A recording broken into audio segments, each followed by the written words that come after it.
Selamat pagi, jemaat Tuhan. Jumpa lagi dalam Hikmat Pagi, 7 Juni 2023. Mari kita sebelum beraktivitas pada pagi hari ini, terlebih dahulu kita datang kepada Tuhan, kita mohon pimpinan dan penyertaan Tuhan. Mari kita berdoa. Tuhan Allah yang baik, Tuhan yang kami sembah dalam nama Yesus Kristus, segala puji dan syukur kami panjatkan kehadirat-Mu ya Tuhan. Terima kasih pada pagi hari ini kami masih Engkau beri kesempatan untuk kami boleh beraktivitas. Kami juga berterima kasih Engkau sudah menyertai kami dalam tidur kami tadi malam, hingga kami boleh bangun tidur dengan badan yang sehat segar. Tuhan, sebentar lagi kami akan membaca dan merenungkan firman Tuhan. Kiranya Tuhan menyertai kami, Tuhan membuka hati dan pikiran kami, sehingga apa yang akan kami baca, kami renungkan, kami mengerti ya Tuhan, dan biarlah firman Tuhan menjadi pelita dalam hidup kami sehari-hari. Kami juga berdoa untuk Bapak Pendeta Utomo yang akan membawakan firman-Mu. Terima kasih Tuhan, hanya di dalam nama Tuhan Yesus Kristus, Tuhan dan Juru Selamat kami yang hidup. Amin.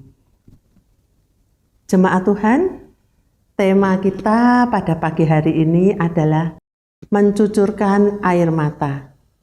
Terambil dari Kisah Para Rasul 20 ayat 18 sampai 19.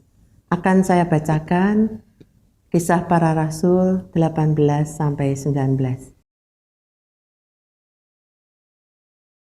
Sesudah mereka datang, berkatalah ia kepada mereka, "Kamu tahu bagaimana aku hidup di antara kamu sejak hari pertama aku tiba di Asia ini.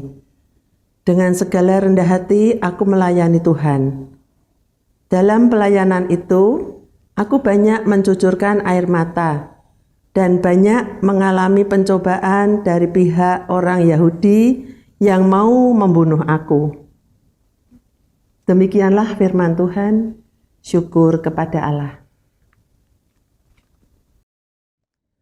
Selamat pagi saudara-saudara yang dikasihi Tuhan. Sonia sudah lama ingin mundur dari pelayanan sebagai pengurus komisi dan paduan suara. Ia merasa tertekan dan semakin tidak nyaman dalam pelayanan. Sonia merasakan tidak semua pengurus melakukan tugasnya dengan sepenuh hati. Lebih banyak hanya ikut-ikutan dan pencitraan. Sonia hanya bisa berdoa dan mencucurkan air matanya di hadapan Tuhan. Suatu kali ia membaca sebuah tulisan yang menggugah semangat pelayanannya kembali. Tulisan itu berbunyi demikian. Setiap tantangan bagi seorang pemburu dan pecinta keberhasilan bukanlah seekor monster yang menakutkan sehingga harus dihindari. Sebaliknya, tantangan adalah sebuah kesempatan emas yang harus dihadapi dan ditaklukkan agar memperoleh keberhasilan. Ciri orang yang berhasil adalah tidak gentar menghadapi tantangan atau hambatan dalam bentuk apapun. Setiap tantangan atau hambatan adalah anak tangga yang dapat membawanya mendaki ke atas menuju ke jenjang kesuksesan yang lebih tinggi. Itu sebabnya kesuksesan senantiasa hanya dimiliki dan diraih oleh mereka yang tidak takut terhadap tantangan dan hambatan. Akhirnya Sonia kembali melayani dengan sepenuh hati dan semangat tinggi. Saudara yang dikasihi Tuhan, Rasul Paulus pun pernah mengalami situasi pelayanan yang sulit. Ia dengan jujur mengakui banyak mencucurkan air mata dan banyak mengalami pencobaan pembunuhan. Namun demikian, Paulus tidak menyerah dan tidak pernah melalaikan tugas panggilannya. Ia tetap memberitakan, mengajar, dan bersaksi agar orang-orang Yahudi dan orang-orang Yunani menjadi bertobat serta percaya kepada Tuhan. Pelayanan memang tidak selalu mendatangkan sukacita dan kemudahan, tetapi panggilan pelayanan tetap harus dituntaskan. Bart Miller, seorang penyanyi dan penulis lagu, menyatakan, "Saya telah melalui masa-masa sulit di mana sepertinya harapan tidak dapat ditemukan. Tetapi itu adalah beberapa momen yang lebih besar di mana kita berlari kepada Kristus sedikit lebih cepat dan bertahan sedikit lebih erat."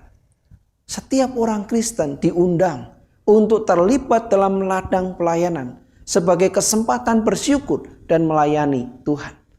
Beratnya tantangan tidak menjadi alasan meninggalkan pelayanan. Amin. Mari kita berdoa.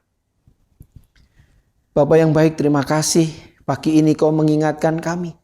Memang ada hambatan, memang ada tantangan ketika kami di dalam pelayanan. Namun ketika kami mengarahkan pandang kami kepada Tuhan, maka sejatinya di sanalah kami akan mendapatkan kekuatan.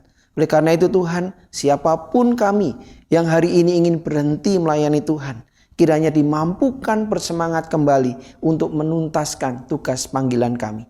Terima kasih Tuhan, di dalam nama Yesus kami berdoa. Amin.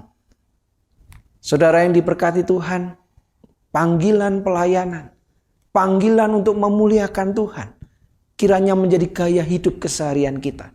Tantangan, hambatan memang ada, namun kasih Tuhan, kuasa Tuhan lebih besar, mampu menolong kita untuk melewati semuanya. Hambatan dan tantangan bisa silih berganti menggoyang kemapanan. Kesetiaan dan keyakinan akan pertolongan Tuhan menjadi jangkar perjuangan. Selamat berkarya, selamat menikmati kasih Tuhan, terus bersemangat memuliakan namanya. Amin.